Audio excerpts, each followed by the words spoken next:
अस्सलाम वालेकुम जी, कैसे हैं आप सब? मैं ठीक, शुक्र अल्हम्दुलिल्लाह। दुआ करती हूँ आप भी माशाल्लाह ठीक ठाक रहें, खुश रहें। चलें जी, बिस्मिल्लाह करते हैं। मैं सोई हुई थी, मैं 3-4 दिन से लेट उठती हूँ और मिशाल उठ जाती है ना, तो मिशाल लंच वगैरह बच्चों को बना देती है। बड़ा ही मज़ा आता सच्ची गल पुच्छो ना। बेटियां दा इन्ना अल्लाह ताला दी नेमत ने ना सच्ची, कि 3-4 दिन हो गए हैं ये उठ जाती है और ये इनके लंच में मुझे नहीं पता क्या देती क्या नहीं देती, लेकिन काफ़ी खुशी दे छड़ती है। तो वो मैं चेक कर रही थी, चेक एवं कर रही थी क्योंकि बच्चे मुतमिन होंगे ने बाजी। तो जिद्दों तो मैं पाकिस्तान आई है ना, पाकिस्तान गई थी, तो बच्चों को ना काफ़ी चीज़ें ये देती इनकी मर्ज़ी की, तो वो बड़े खुश होते हैं। तो खैर बच्चों का खाना शाना बना लिया, तो किचन वगैरह वो साफ़ कर रही थी, बर्तन मशीन में लगा दिए थे। बड़े बर्तन जो थे ना, वो इसने रात को ना पोमस वगैरह फ्राई की थी, तो वो पड़ी हुई थी। उसने ऑयल डाला पहले बोतल में।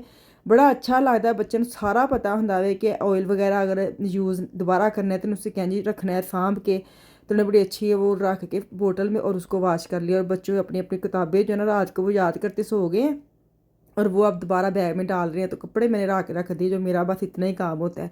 बाकी बाल बनाने, इनको क्रीमें लगाने, इनको ब्रश वगैरह करवाना, सारे मिशाल करती। शुक्र अल्लाह का। तो अभी मैं किचन साफ़ हुआ वो दिखाती हूँ। देखिए जी, मैं पहले ऐसे क्लिप ले गई थी।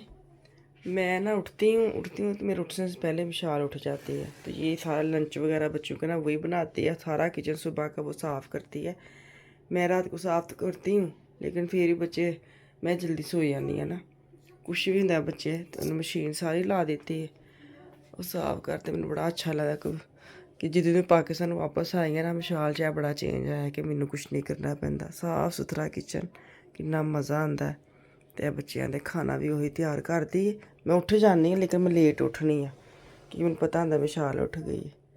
तब दोबारा से किचन गंदा करने मामा आ गई। अच्छा उल्ट हिसाब है, बच्चे आते ना किचन गंदा करा, जो मामा आ गई है। तो मेरे मियाँ उठ गए, तो मैंने कहा चलो, मैंने कहा नाश्ता बनाती हूँ। अंडे मैंने बॉयल करनी ना सुबह ही रख देती हूँ, ताकि ना वो जब ये उठती है ना फिर बड़ी जल्दी जल्दी आधे कच्चे आधे पक्के होते, वो मुझे ज़रा पसंद नहीं है। तो अंडे मैंने बॉयल कर लिए थे।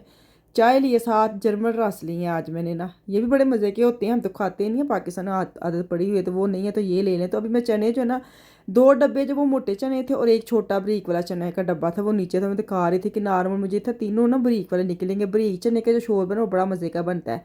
तो अभी मैं मसाला भून रही थी, ब्राउन प्याज लिए, ऑयल डाला और पानी डाला है और उसको अच्छी तरह भूनूंगी। मैंने देखा है कि मेरा वो जो मसाले वगैरह सारे ख़त्म। मैं सौंफ कह रही हूँ, धनिया का और ज़ीरे का, इसको मैं ना ज़ीरा कहते जो भी, इसको मैं डाल के पीस लूँगी। काली मिर्चें पीस के रख लूँगी। सवेरे सवेरे मैं आज ना मशीनां चलाई हैं। तो ये मशीन मैं अभी आपको दिखाती हूँ कि मैं ये मशीन किस ब्रांड की है।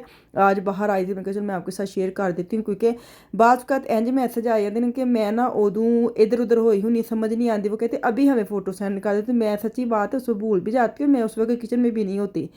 तो आज ये देखें, ये वाली मशीन है, ये मैंने मीडिया मार्केट से ली थी। तो आप अमेज़ोन में देख ना इसका नाम स्क्रीनशॉट कर लें प्लीज़। अब मुझे दोबारा ना कहना प्लीज़ फ़ोटो भेजिए फ़ोटो भेजिए। यहाँ से आप एसएस ले लिया करें और उसको ना अमेज़ोन में देंगे तो आपको ये वाली मशीन जो है ना मिल जाती है। अमेज़ोन कहते हैं। ए जो है ना वो जर्मन में आ बोला जाता है और इंग्लिश में ए बोला जाता है, इसलिए मैं अमेज़ोन कहती हूँ। तो इंग्लिश में अमेज़ोन है, तो आप खुद हिसाब किताब लगा लिया करो साढ़े। अभी मैंने गरम वो क्या कहते हैं नमक मिर्च हल्दी डाली है, साथ मैंने वो जो पाउडर बनाया था ना वो डाला है, थोड़ा सा नमक क्या कहते हैं पानी डाला है, ताकि मसाला जो है ना वो भुन शुन जाए ना, नीचे ना लगे। तो अभी चने जो है ना वो मैंने टोकरी में वाश कर क्योंकि सूख के सुखाने के लिए रखे हुए, तो इसको डालूंगी। इसकी करूँगी बनाई, साथ साथ करूँगी किचन को जो बर्तन सुबह मशाने लगाए थे वो चलाई थी मशीन, वो साफ़ करूँगी।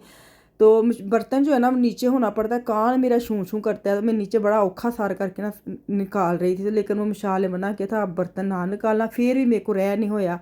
ਹੁਣ हर काम तो ना बच्चों के छड्डे जाते करने, आपे भी करने पैंदे। तो जल्दी से मशीन खाली कर लूँगी ना, फिर बड़ा ईजी होता है। सारा दिन बर्तन जो है ना वो बच्चे आप ही वाश करके ना वो साफ़ सुफ करके मशीन में लगाते रहते हैं, तो रात को चला लेते हैं। 2 दफ़ा भी चल जाती है दिन में मेरी। तो अभी जो ना इस चने देख साथ साथ चनिया ਨੂੰ ਭੁੱਲਣਾ नहीं, ਤੁਸੀਂ ਨਾਲ ਨਾਲ ਡੋਈ ਮਾਰਦੇ ਰਹਿਣਾ ਵੇ। तो ਇੱਥੇ ਨਾ ਹੁਣ ਪਲੇਟਾਂ ਸ਼ਲੇਟਾਂ ਮੈਂ ਕੱਢ ਲਈਆਂ ਸਨ, ਬਾਹਰ ਰੱਖ ਲਈਆਂ ਸਨ। ਮੈਂ ਕਿਹਾ ਇਹਨਾਂ ਨੂੰ ਜ਼ਰਾ ਸੈੱਟ ਕਰਕੇ ਨਾ ਤੇ ਇਹ ਹੇਠ ਉੱਤੇ ਰੱਖਾਂ, ਤਾਂ ਕਿ ਫਿਰ ना डिंगियाँ पड़िंगियाँ टेढ़ियाँ बड़ियाँ पड़ी होंगी ना, बच्चे निकाल दो कि एक दूसरे के ऊपर गिरा देते हैं। तो मैं इनको ना सेट करके ना ऊपर इनकी जगह पे रखूँगी। खाना शाना बना के बच्चों का मैं खाना दोपहर को दे के फिर आज मैं जाऊँगी अपने मियाँ के साथ मार्केट, उनकी विंटर की चीज़ें लेने।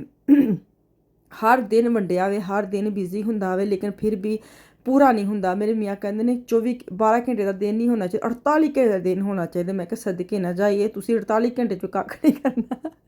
नहीं बड़ा कुछ करते हैं, मजाक करती रहती हूँ, सीरियस ना लिया करो उन्होंने। बड़ा कुछ करते हैं, दिन छोटे हो गए ना, लाजमी बात है, काम जो ना ख़त्म नहीं होते और दिन ख़त्म हो जाता है। ये तो होता ही है सर्दियों का, यही तो होता है कि एवं तो नहीं कहते इधर दिन चढ़े इधर दिन मुक गया। तो अभी ना शोरबा जैसे गाढ़ा हुआ, मैंने सूखी मेथी और काली मिर्च मैंने डाल दी है, और उसके बाद मैं डालूंगी हरा धनिया, और ये जो मेरा सालन है ना इसको कर दूंगी डन। तो इसको चावल बॉयल करके खा लें, वैसे चपाती के साथ खा लें, ठंडे करके नान के साथ खा लें। तो इसके ये क्या कहते हैं, हर किसी ना सैट हो जाते हैं। चलो जी हूँ निकलनी मैं मार्केट। चले जी मैं जा रही हूँ मार्केट में, मेरे मियाँ उधर पहुँच जाएंगे, वो करने की सवारी, और आज उनकी बारी है शॉपिंग करने की। और शॉपिंग करनी हो तो फिर मेरा साथ जाना पता नहीं क्यों ज़रूरी है, और आप ही आदत पाइया ने की करिए। तो अभी मैं ट्राम लेऊँगी, वो उधर गाड़ी पे ही हूँ, गाड़ी तो यहाँ ट्राम लादा है एक नांगी तो मेरी भी आने वाली, मैं टिकट भी कटानी हद मुक्की पई है, जल्दी जल्दी पहुँचिए।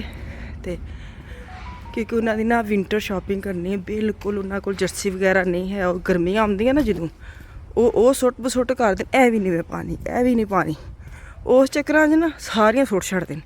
ਤੇ ਜਦੋਂ ਸਰਦੀ ਆਉਂਦੀ ਹੈ ਉਦੋਂ ਫਿਰ ਹੁੰਦਾ ਹੁਣ ਮੇਰੇ ਕੋਲ ਤਾਂ ਕੱਪੜਾ ਹੀ ਨਹੀਂ ਹੈ, ਬੱਚਿਆਂ ਨਾਲ ਹੀ ਭਰਾਂਦ ਨੇ, ਤੇ ਚੱਲਨੇ ਆ ਉੱਥੇ ਜਾ ਕੇ ਮਿਲਨੇ ਆ।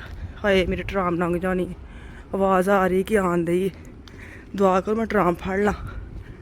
ਭੱਜੋ ਭੱਜੋ ਭੱਜੋ ਭੱਜੋ ਭੱਜੋ, ਠੰਡ ਬੜੀ ਹੈ, ਠੰਡ ਵੇਖਣ 'ਚ ਨਹੀਂ ਲੱਗਦੀ ਠੰਡ, ਵੈਸੇ ਠੰਡ ਹੈ ਤਸੀਰ। हाँ मैं फाड़ ली है, फाड़ने ਲਈ मतलब आई नहीं। टिकट निकल आवे मिला जो इतों गई है ना उन्हें वापस आना वे, क्योंकि लिखा आंदा है कि ट्राम पहुँचने वाली, लेकिन आ रही मेरे। हाय हाय मेरी टिकट निकल गई, मैं कट ली तो ट्राम दूर दूर तक नज़र नहीं आती। तो मैं तेन वहानी लिखा आंदा है कि ट्राम आने वाली, झमक्के की लिखा आंदे फिंतन मिल लगता मेरी 7 मिनट तक आनी है।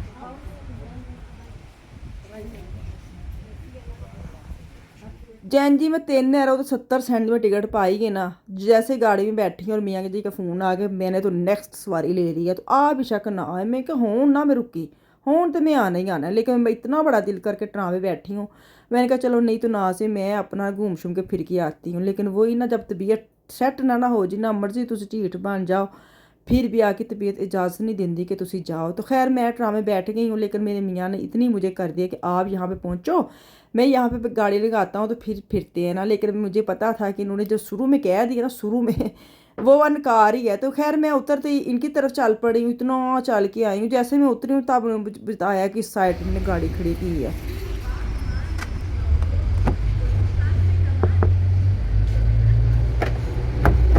हाँ अस्सलाम वालेकुम, आज भी कल तो बाहर होंगे मैं जनाब की है यार कैसे तुसी कस्टमर नहीं तानू बाना चाहिए होंदा वे। चला जाओ जनाब, 3:30 हो गए ने, मैं घर भी जाना है। सब तो पहले तुम रोटी खानी हाँ चलो भूख तो मैंने भी बड़ी लगी। अभी कुछ नहीं लेना, अभी खाना खा के घर चले जाना है। क्यों बंद होया सी? बंद तो नहीं सी, बंद सी। मैं तो आप इन्नी देर बाद आई हाँ, मैनू पता की चलता की खुलिया की बंद है, वेख लैने। नहीं पिछले दिनों दे विच ना ए बंद सी। इधर आ जाओ जनाब, है इधर आ जाओ नहीं इधर चल जाओ। इधर भी दरवाजा है वे ना, जरूर चक्कर लाना, टाइम बचता है। खोलो खुलता है, खुल गया।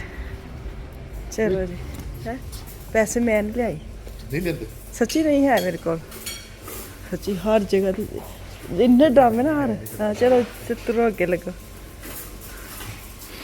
फिक्का ही खाना होंगे, लेकिन चलो खांसी लगी फिश खा लेने। किसी खाना फिश खानी और की खाना है, वो तो फिश ते खानी लेकिन तो कुछ है नहीं इतने स्वाद है। वो आलू पे ਕਹਿੰਦੇ ਨਾ ਪਤਾ ਨਹੀਂ ਹੁੰਦਾ ਟਾਈਮ ਦਾ, ਕਿਹੜੇ ਟਾਈਮ ਤੁਸੀਂ ਕੀ ਕਰਨਾ। ਤੁਸੀਂ ਕਹਿੰਦੇ ਕੁਛ ਸੋਚਦੇ ਕੁਛ, ਅੱਲਾ मैंने कुछ और लिखा था। लेकिन जैन जिस से खाना खान बैठे हैं तो इधर मेरी एक ही दोस्त है और वो अंदर आ गए, अस्सलाम वालेकुम बोले ना, मैं डरी गई, मैं क्या केड़ा एडा वाकफ। तो वो भी खाना खाने के लिए अंदर आए थे। तो अब हम दोनों ने बैठ के अच्छी वाली बातें की हैं, खाना खाया, हम अपनी डिश पे बैठ गए और वो जो मर्द हज़रात वो अपनी डिश पे बैठ गए। तो खाना शाना खाया, फिश का बड़ा ही मज़ा आया, ठंडी सच्ची गल है, सर्दियाँ भी तो फिश का अपने ही स्वाद है ना। चलो जी, मैंने दुआवां च याद रखे, वापस आऊँगी कल। अल्लाह हाफिज़।